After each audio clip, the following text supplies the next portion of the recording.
umbrella body for all theater and film teachers in Nigerian universities. And I am the president of that body.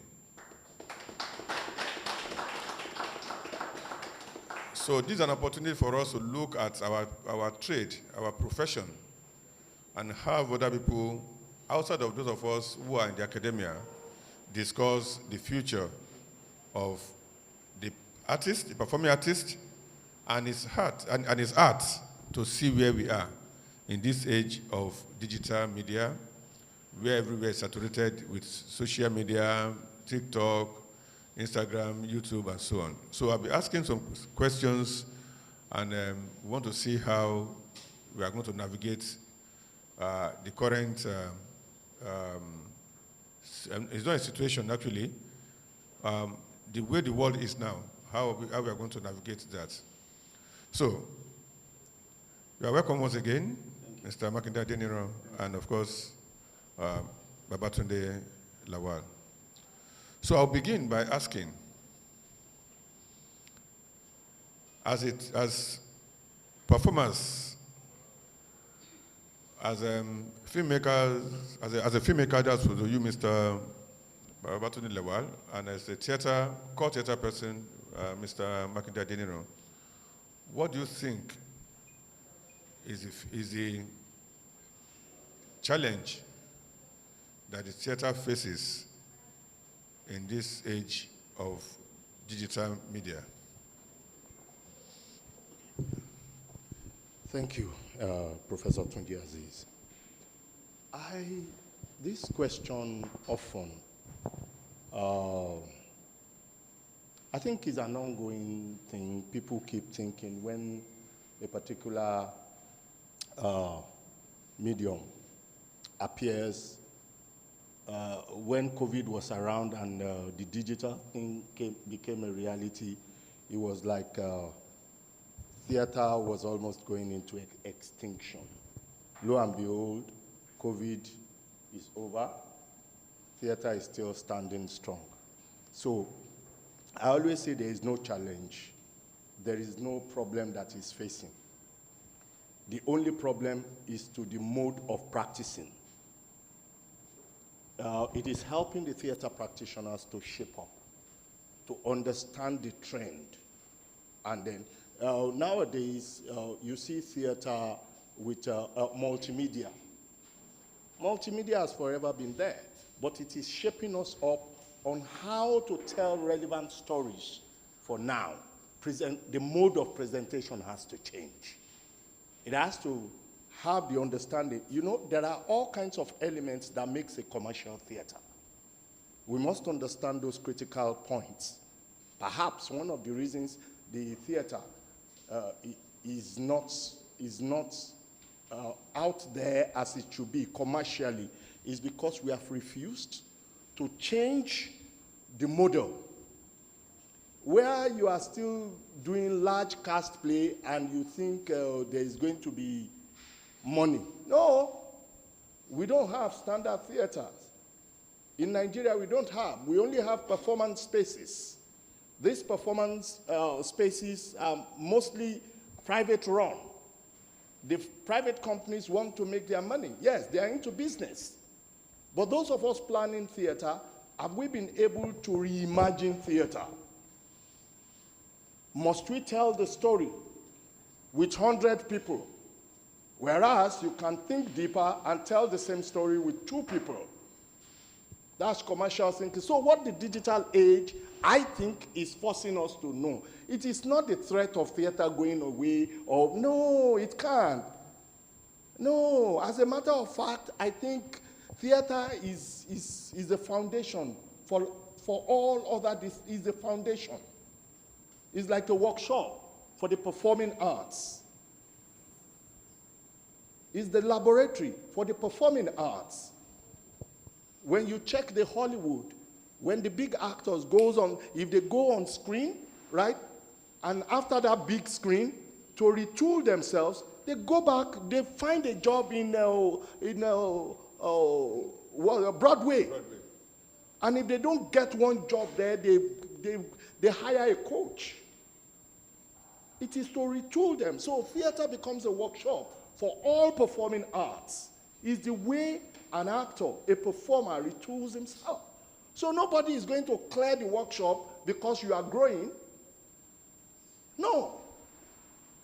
Rather, those who are practicing, especially in this part of the world, we need to start reimagining how to do theater to fit these new trends. It is important. Right. Thank you. Thank you so much. Please, a round of applause for Mr. Makindadin. I love the passion with which he spoke. So over to you, Mr. Watunde Lawal. Thank you very much. And I want you to relate this essentially to you navigate both the film industry and the stage. So I would like your response to capture that. Thank you. Thank you, Mr. Makinde. I agree with a lot of what you have said, but permit me to also say this. I think there are challenges.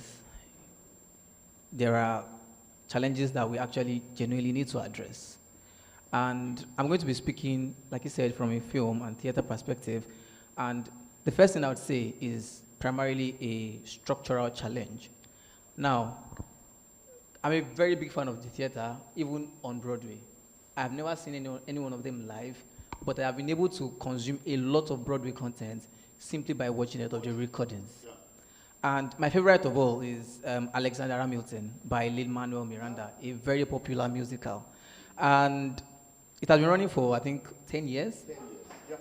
And I have seen the video, the film version of it, the recorded version of it that was released on Disney about 10 times. Now, when you look at that production, you look at the level of quality that was used to even film the live theater performance, because it wasn't recorded as a film. No. It was recorded as a live performance. But when you consume it digitally, you can understand the level of work that went into it. Now, when I say that there are structural challenges, in the amount of money it takes to even shoot on that level, or the level of expertise, I don't know if we have, or if we are ready, right, to put that level of expertise for the theater in Nigeria yet as of now. Now that's a challenge, right? Another challenge that I would always say, because I was in a panel with Jason Njoku of Iroko TV, and he always mentioned that one of the biggest issues with Nigeria, and it's cut across streaming, is data. Data is everything. In fact, across Africa, right? There was a research that I saw about creators in Africa, and you see creators in places like South Africa earning a lot and doing long form content, and then you see creators in Nigeria earning so low because, number one, data. Data is very important, and because we have such a low spending power, low purchasing power, right? People are not even able to consume this content digitally as much as we would like them to. So if there are no audience for that digital space, how do the creators, the theater creators, continue to create for them and continue to sustain themselves, right? In Kenya, Netflix was free. Do you guys know that it was free? It was free. But guess what? Netflix still packed up and left, right? The subscription for yes. Netflix in Nigeria was very low. But guess what? We are where we are right now. So there is a structural problem of the expertise to put this thing on the quality that people are going to be able to consume. And there is the structural problem of, do we even have the broadband, the kind of internet it takes to even stream theater live, right?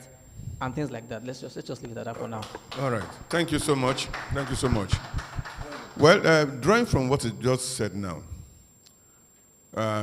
infrastructure, both digital and physical infrastructure, you did mention that. Let's even stay with live theater. In the past, and this goes to Mr. Adeniro, we used to have some vibrant community theaters.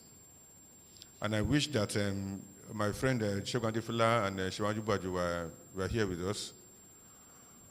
Community theaters were thriving. So what do you think is responsible for the fall or reduction in community theater practice in Nigeria? Babatunde spoke of data and structure. It is not, when we use the word thriving, we should be very careful. We should determine what is it financially thriving or just the thriving of the showcase where we get excited. We still do all the excitement today. We are people of, we just want to perform. The process is lost. Gradually, the process of making these things are getting lost. And the moment the process are getting lost, we are finding easier cuts, not efficiently. We are finding easier routes to get to these things. That means we are erasing the history gradually. So when we say thriving, I get very careful. In those days, were they making money?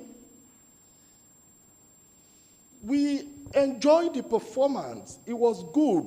We were all over the place. People were doing it, training, right? In those days, as little as it was, yes, investment was not so much, but there was hope because there was constant training. People were exposed. Will you say it was just about training? Because if you look at the days we are talking about, the likes of Ogunde, Adi Love, and the rest of them, we are touring Africa. It was about training. They were taking their plays across Nigeria to other climes. Okay, hear me. So, and if they were not able to fund their vehicles, many of them had they bought their vehicles, and we are not going to the banks then. So we cannot say totally that they did not make money. Okay. Wait, maybe because before you go on, let's invite Ms. Oluyale to join us here. Okay. And that's the third performer.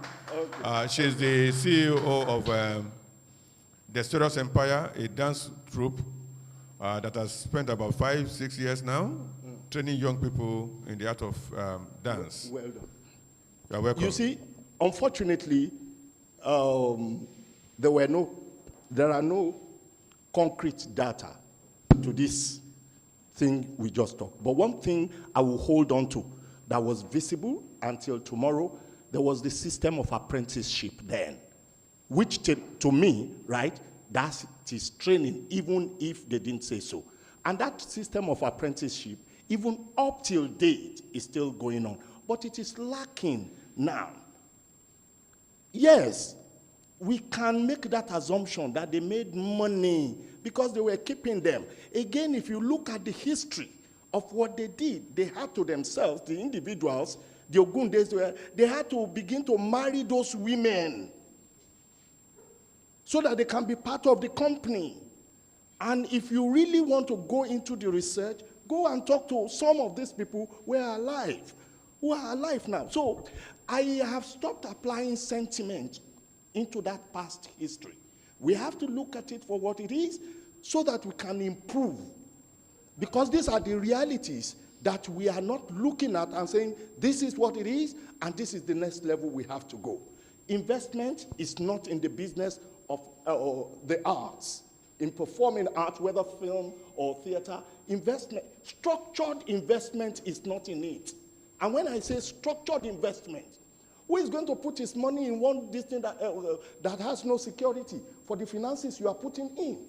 What are the policies in place to get all these things straightened out? So at the end of the day, I see majority of us doing this thing based on our excitement. I'm doing good theater, they are clapping for me. But we are unable to decode it to the last point. Okay, I want to share something with you. Do you know that digitally, right, theater in the Western world, in some places, is just new because I was called into one. They are finding other ways to make big money from theater now. And what is it? Record the live theater. They have a special camera that is specially made to record that theater 360. When they record it, it's an arrangement like Netflix. There is a company in the UK. I have all those documents, right?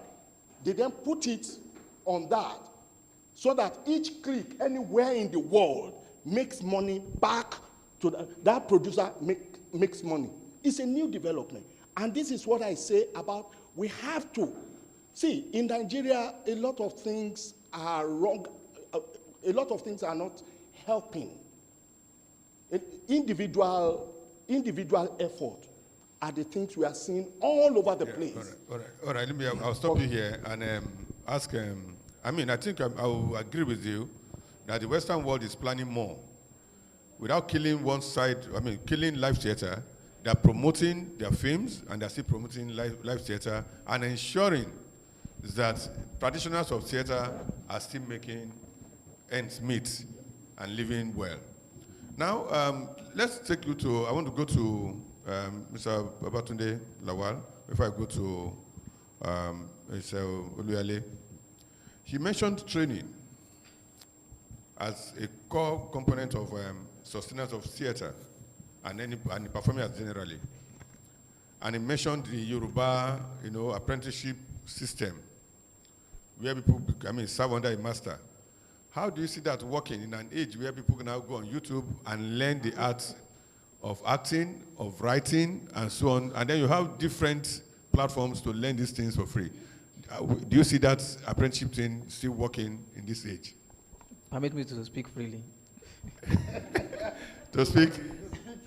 Freely, yeah, please speak freely. I think the availability of those things have also made the practice obsolete. However, one thing that I think that practice can do, even now, is mentorship, which is something that I think is largely lost, right? Somebody once told me that you should always have one person that, they call the person Olubawi, that this person must not hear what I did, right?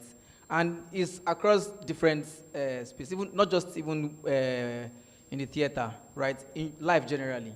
So that is the only thing that I think, the only gap that I think that's, because if you watch a YouTube film, really, a YouTube tutorial, really, that person is not your mentor. You can't always go back to ask specific questions. Maybe you comment and say, oh, I would like to learn about this and this and that. But the way your mentor, if you have a physical one, would relate to you and answer those questions would be different. I think that's the only gap I think is, I can learn a lot of things on YouTube, to be honest. Okay, the same question to Mr. Oluyale.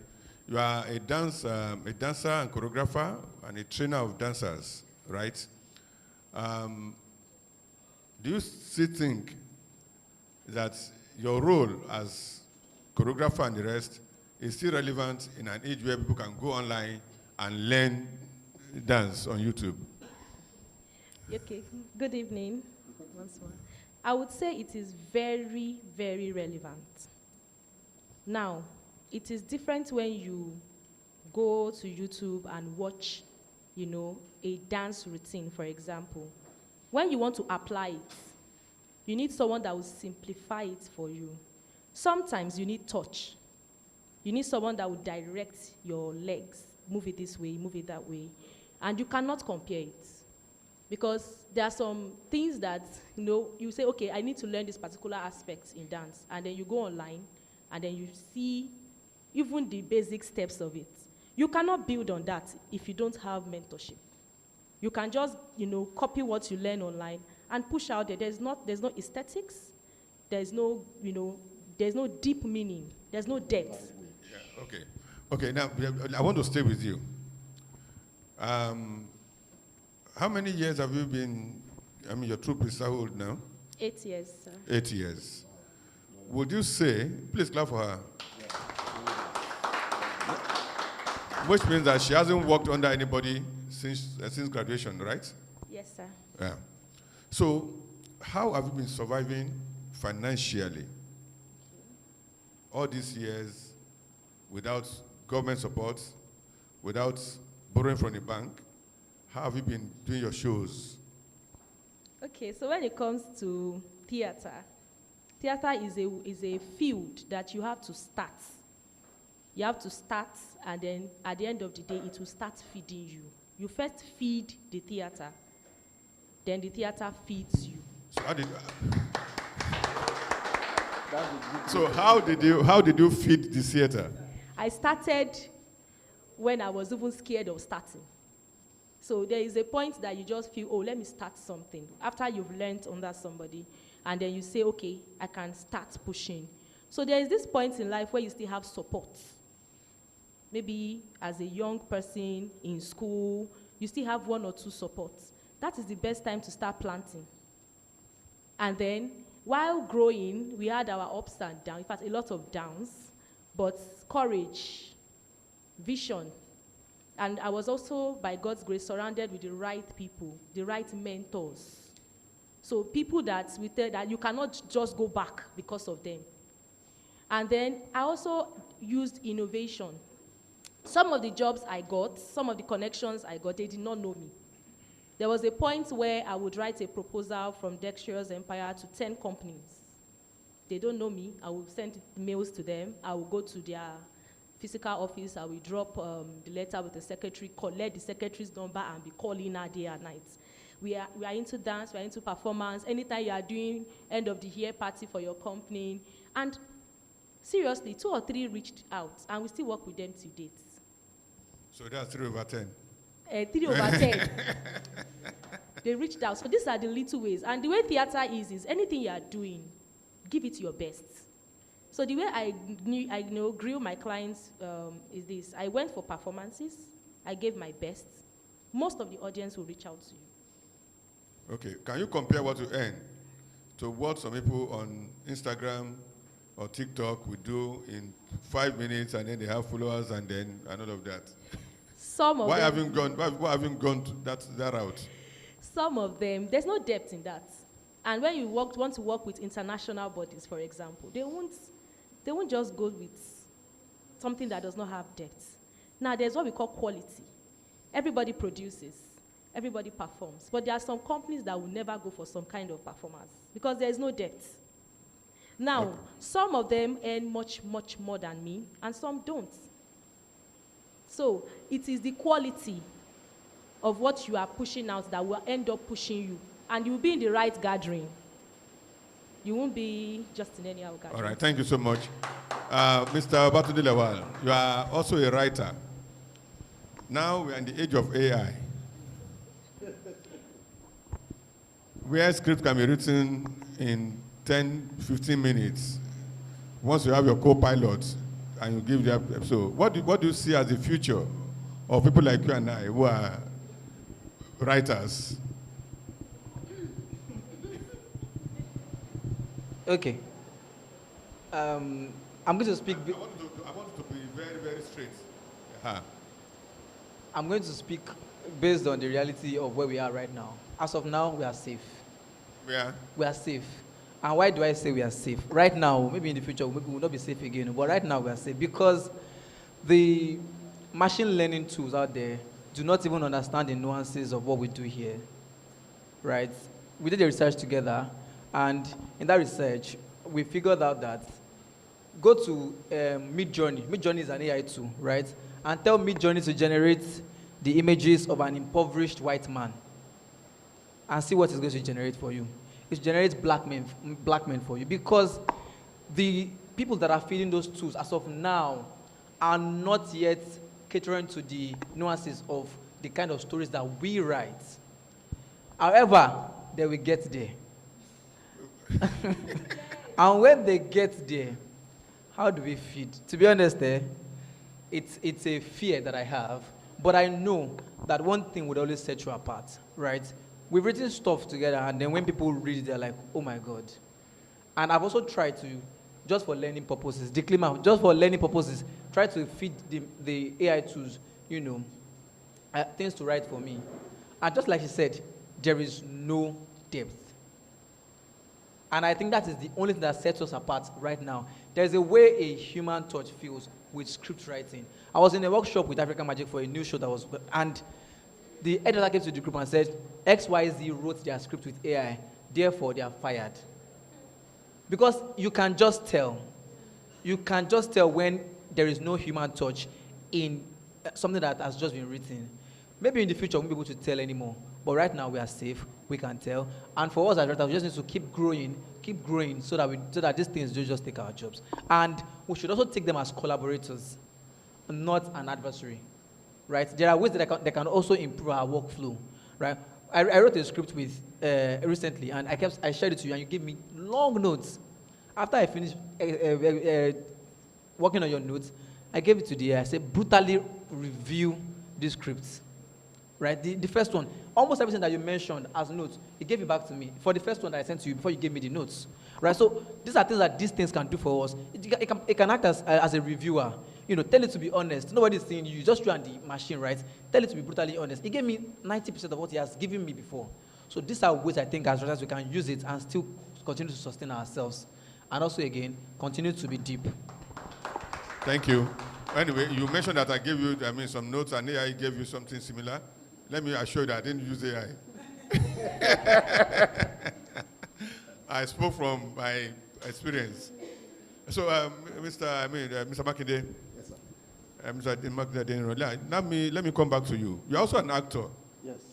Some years, I think last year or 2 years ago, the American actors protested because AI was about taking their jobs. They just wanted to start using their faces. You can be at home, let's use your face to do anything, and then they protested. Do you see this danger? They protested today, and then they listened to them. In another 10 years, where do you see the actors? Especially now that animations are being done, characters are being built by AI, plot structures, everything, trees, even designers are now going to be jittery because they are designing everything now. What do you see as the future of the actor? Actors are very safe, if you ask me. What will happen is that they probably may, in the future, may come to make more money. Because I can then sign my face, I can then sign my face, my voice to you freely, and you give me money. I'm at home, you are using my face and my voice to create whatever, I'm making money. It is the designers that I can't tell, the designers, because I think AI successfully may take their job in the near future. But for the actors, it will depend strongly. What I see in the future is that probably actors will not be able to do any job without signing contracts. You know, Nigerian actors don't like signing contracts. The moment they hear contract, they don't want to read it. They say, that is the time they start feeling that you are cheating them. The moment you say, there's a contract to sign, they automatically feel, they don't see contract. Majority of Nigerian actors, I'm sorry, and I'm always like, why are they always scared of this thing? I don't know. But I see that as we go, right, with this AI thing, actors may then know the importance of signing contracts. Okay. Because you can as well, there are some people who are making business, they call it this financial thing. You can sit in your house and make money if you know the right investment to make. You know, put where you're, right. The actors may grow to that point. That's what I see, really. All right. Thank you so much. Please clap for this panel. This now takes me to another thing for the three of you, actually. This question is for you. We talk about technology without talking about the ethics of it. How ethically do you think, artists generally, whether performing or literary, can use AI or technology to their advantage and the advancement of humanity, ethically? A lot. You know, a lot of advantage. Research tool, you know, research tool in all regard, whether on the script, whether in characterization and all of that. They are a research tool. Because there are a lot of materials out there that physically we may not be able to tap into, that technology will help you bring just to your fingertips. And these are ways. Only that we don't abuse those documents. That is where the ethics come in, because you have to understand the rule of the game. Ability to know how to prompt for what you need. So I see more advantage. Yes, there are, I cannot readily point for now at the disadvantage of technology to whatever we do. Apart from the sentiment of an African man who thinks technology, Oyibo is finding a way to cheat us again. There are a whole lot of sentiment like that, but ethically, if we get to use it, it is an advantage over what we do. Like he said the other time, that look, there are ways we can use all these things right, and it can aid what we do. This is what I see, really. All right. Thank you so much. Yeah. Over to you, Mr. Batudi-Lawal. I think, And I want you to link it to what you do, the same thing with what you do as a dancer choreographer. I think generally, again, I think it's a human thing to abuse anything. So I know that we might eventually get to points where we abuse, quote unquote, these things. So on the conversation around ethics, I think the first thing, or the major thing that I would say is for bodies like NANTAP, for example, SONTA, for example, to police, quote unquote, the use of these tools. And what do I mean? In the US, for example, there's a percentage of, for AI-generated works, there's a percentage of human effort that has to go into it before you can put it out, so that the people that are behind it are not made, obsolete or redundant in the future, right? I think, because you can't stop it, right? So how do you make sure that people are still getting jobs? So I think in the US copyright law now, it is, because there's a question of who owns the work, really. Is it the AI or the human being? Right? If you have generated something with AI, who owns the work? Who is the author of the work? So I think it's about 40% or 50% human effort. I'm not sure of the actual percentage, but there's a percentage of human effort that has to go into it before you're even able to put it out there, right? If we can get to that level of policy, right, I think there will be ethical use of these tools. So if I want to write a work now, I know that, okay, maybe I have to deliver in 4 weeks. Maybe I'm pressed for time, and I want the tool to help me to do some of the work. I can't give it more than 20%, for example. If I give more than 20%, that work cannot be rendered mine. And if people know that this kind of things, this kind of policies are in place, then they can, sit tight. A producer will not just go now and just sit down at the back of his laptop and put prompts, because that has made the work of the writer useless. Because you know that a writer has to be behind it, then you still give the writer their jobs. All right, thank you so much. Mr. Oluyale, from the point of view of a dancer and choreographer. Yes, so as a choreographer, it is very, very, very, very useful for us. Sometimes we want to get different floor patterns, we want to get different shapes, We can go on AI and then ask ChatGPT that, okay, I need 10 shapes, I need 10, blockings for a beautiful dance choreography that would, show this particular theme. And then it brings them out.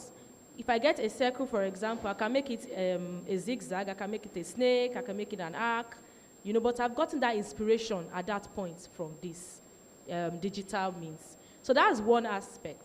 Then the second one, I would expand it, anything digital, social media.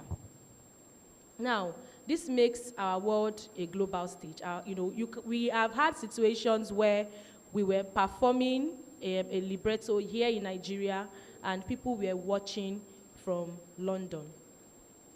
And that is how digital development has... Did you get monetized? Did that program, they were watching out there. Well, did you get money? Did you pay to see your show? We were contracted to do the performance. So it's a job. We were paid for it. So instead of transporting us down to their stage to perform, they just had a projector and it was connected to where we were. And they were watching the performance from there. And we were just in a studio in Ikeja here. Even now, rehearsals are being done digitally now. Digitally. So this is how this is. Yes. Of people across the world, right? You rehearse it, the director sits, and rehearse with all of them. Exactly. So that they limit the time of rehearsal. For example, if they have to transport all of them to London, right, from different parts of the world to rehearse for 3 weeks, you can limit it to 1 week. 1 week. You do 2 weeks of online rehearsal, yes, and then 1 week of physical. Yes. Okay. So like he said, it is not our enemy. Okay. This digital thing is here to help us. We can use it to push ourselves. It makes the world a global stage. Even the dance performances we film, sometimes I can just decide to do a contemporary dance and post it on my Instagram, and I have people from China watching. I don't need to stress myself to make myself global. So digital, development has actually been very helpful to us. All right, thank you so much. Please, a round of applause for them. And now, this takes me to another very, very important question. We keep referring to technology as created by other people. You understand? What we just do is consume or find ways to use this technology. Babatunde said earlier that if you he gave a prompt, yeah, we did the research together to give us the image of a rich black man, a black doctor attending to white poor people. The image that came out was a white doctor attending to black poor people.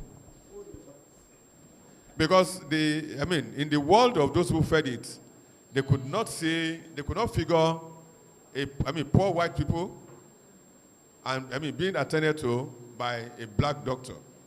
So what AI brought to that prompt that gave us an image of white people who are poor in rural areas and the black doctor attending to them. The reverse came out.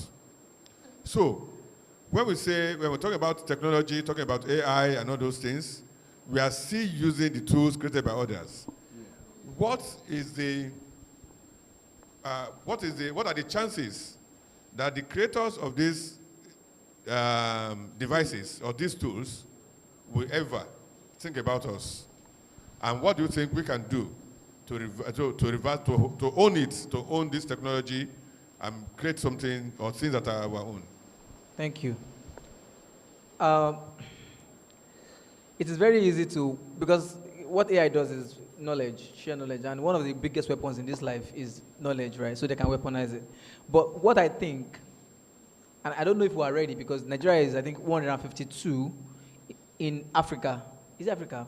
In AI readiness, as of the last time I checked. What do you call it? 152nd. 152nd. 52nd. Yeah.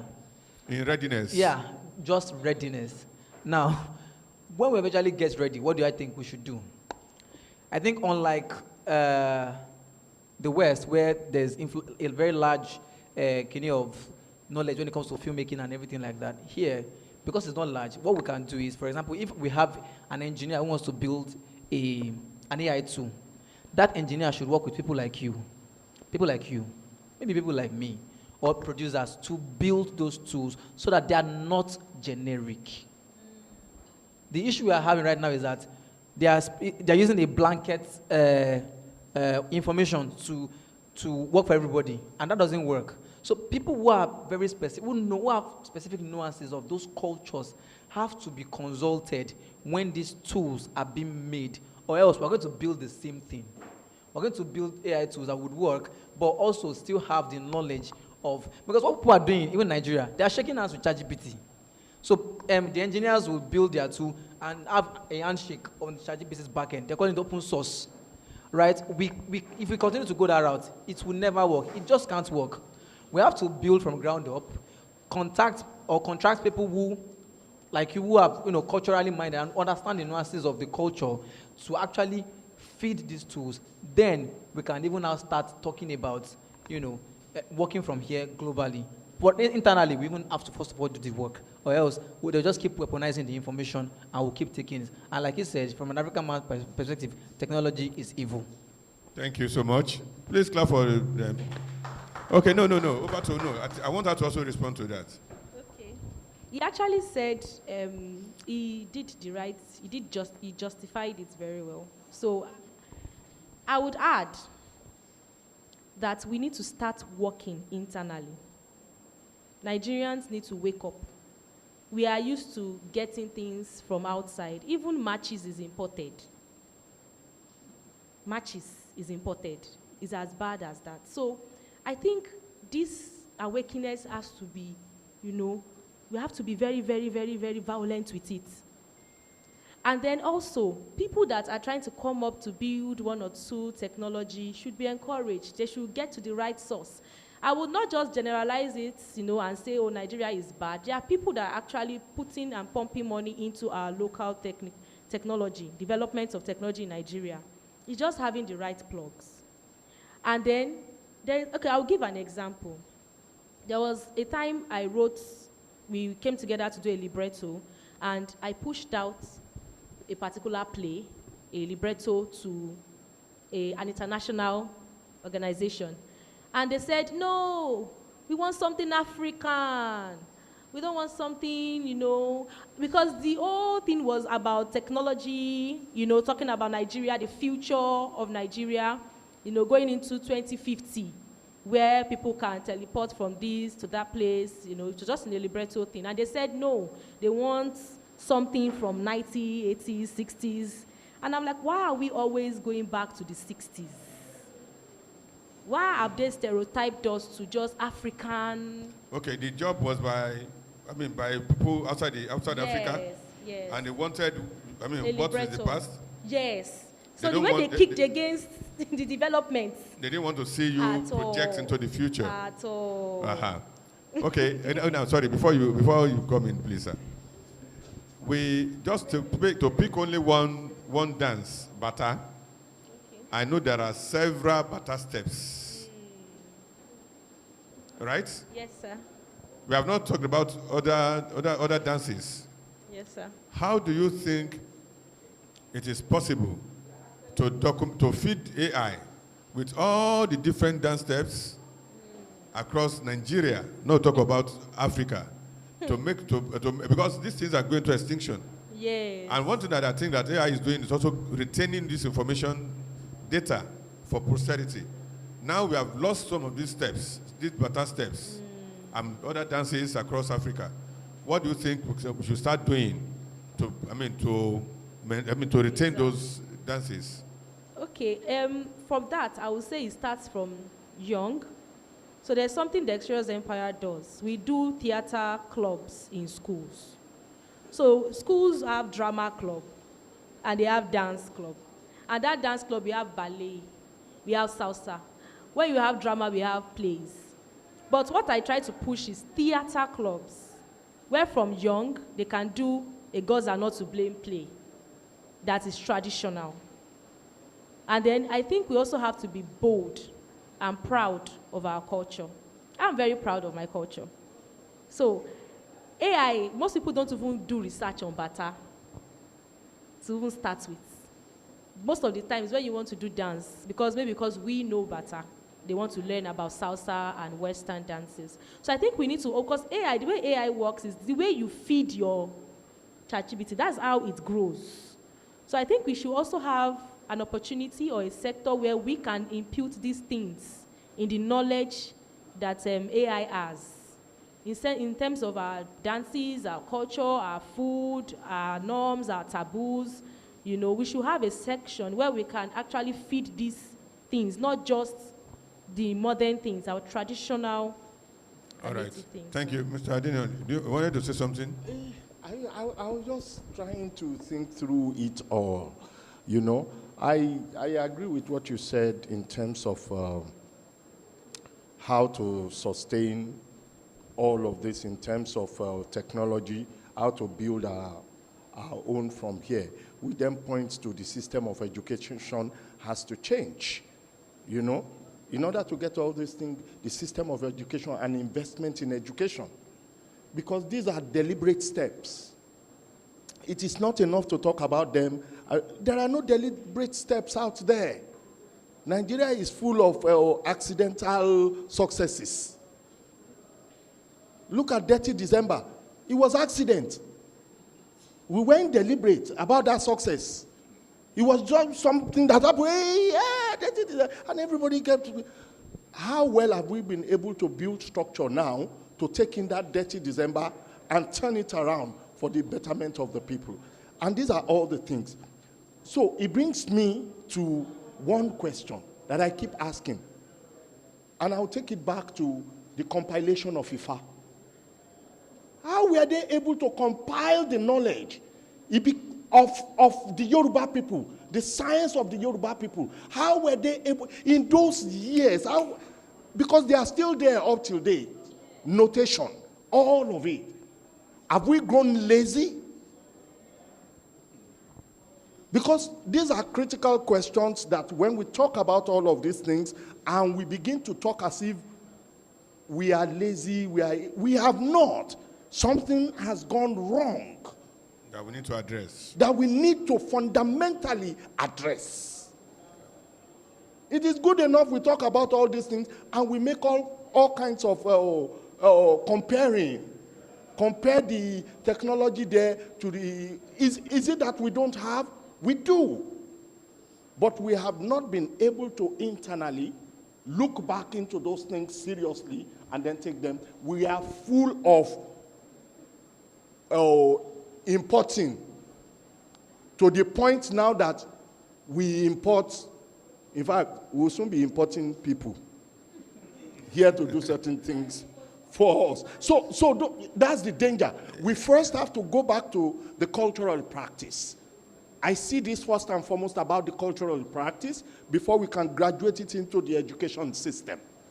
Because we're in our houses, our parents prefer our children speaking English than the native language. It's danger.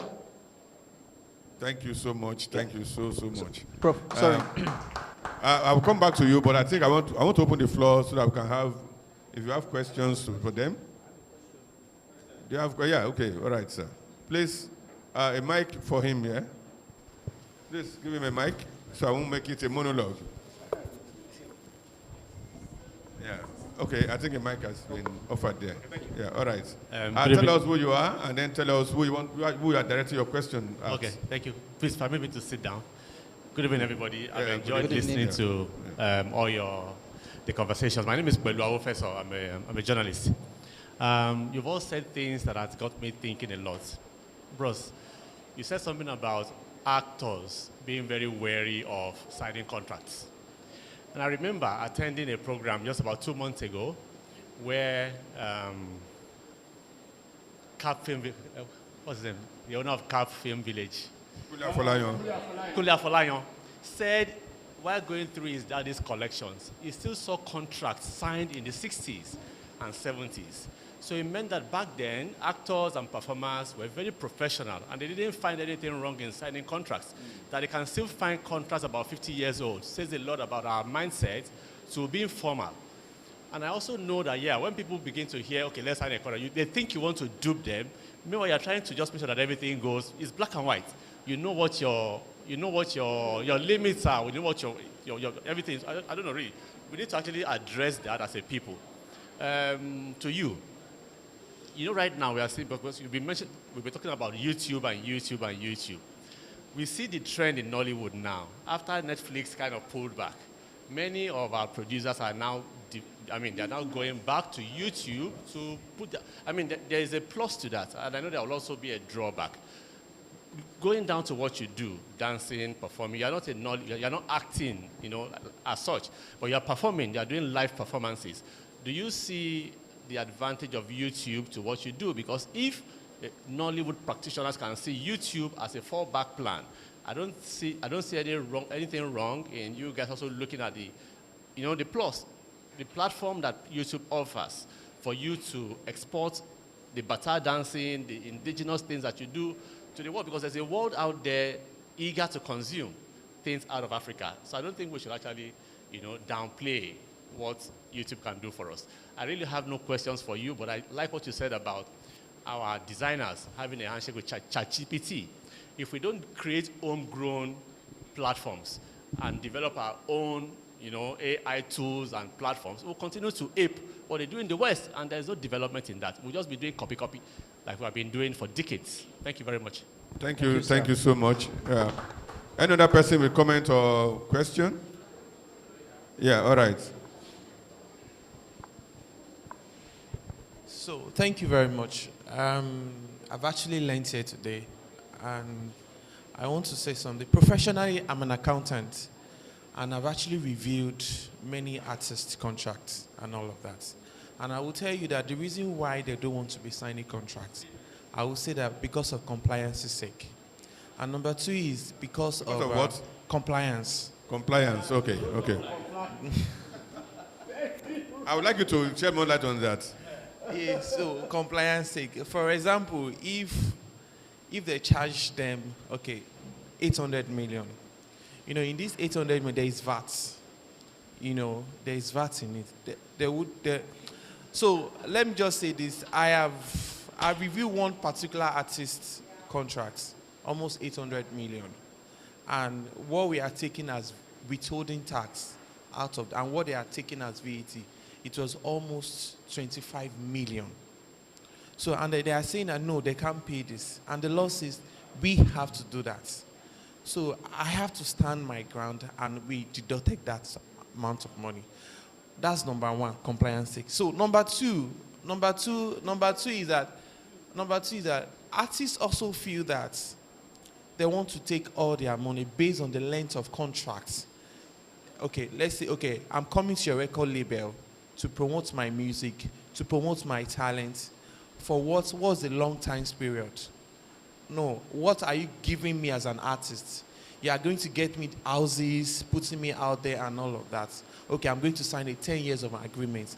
And in each of the shows I perform, I am taking 80%. So them taking 80%, taking 20%, they feel they are being short of performance. They are taking a lot. And this is another reason for them not signing contracts. That's number one. That's number two. So I want to come back to you. In my profession, you said something that you feed art first and art feed you. I actually believe in that. One is putting yourself out there on a platform. YouTube is said, then on a digital platform. I work in an entertainment industry whereby a choreography, they came around, they perform at a hotel. I can tell you that they're actually making a lot. And these are the area whereby we Nigerians have to look into. It's not necessary for us to be tying a, what's it called? Wearing suits, and wearing tie. So there are many, many areas to make money and to do well. So this is my contribution. Thank you. Thank you so much. So something has been established now, that what Mr. Makida said, that actors, maybe now even musicians and others, don't like to sign the dotted lines because they feel that a lot of money is being taken away from what their earnings. Okay. Yeah. Okay, so I'm not Ajilwar is my name. I write. Very interesting conversation. In fact, it actually dovetails into one that was held yesterday here also by some young persons, you know, who work across multiple fields, some in engineering, design, and some in tech. And the young people were, in fact, they amazed me because of their understanding of culture and how this can possibly be fed into the AI thing, you know. But there's still a gap that I notice, you know, when we meet in platforms like this, and culture people seem to be a lot more aware, you know, of the impact of technology in what they do and how this can be harnessed, or to borrow the term, fed into, you know, the tech world that we have come to live in, AI being the dominant one right now. You know, it would have been great to have a scientist on this platform as well, a techie guy, these engineers who do programming and coding and all that. Because having spoken like this, those guys are somewhere, they don't know what is happening here right now. No, because this is the kind of information that should help them in their designing, in their, those who work in AI, those who work in tech areas, you know, who should collaborate with those of you here who understand the culture that they don't know about, because, you know, these days in the schools, it's so disjointed. So as far back as secondary school, they are saying you are an art student. The other one is a science student. And they demarcate them. There is no meeting point. So from that young age, the guys in science are seeing those in art as the lazy ones. Whereas they ought to actually tap from what the artists are doing. You know, because the tech that we're talking about today, the engineers, they looked at what the artists are doing. All the designs are artistic in the first place, and then put into hardware. But in our discussions, in our interactions, there's that gap. Divide. All right, Yes. Thank you so much. So we should find a way to bridge it. Yeah. What he's saying is that we need to have the cultural people work with the tech people to create tools that will reflect our culture and practice. We are going to, we have no time. We have run out of time. I want to thank you. But before we round off, I want to read comment of people who joined us online.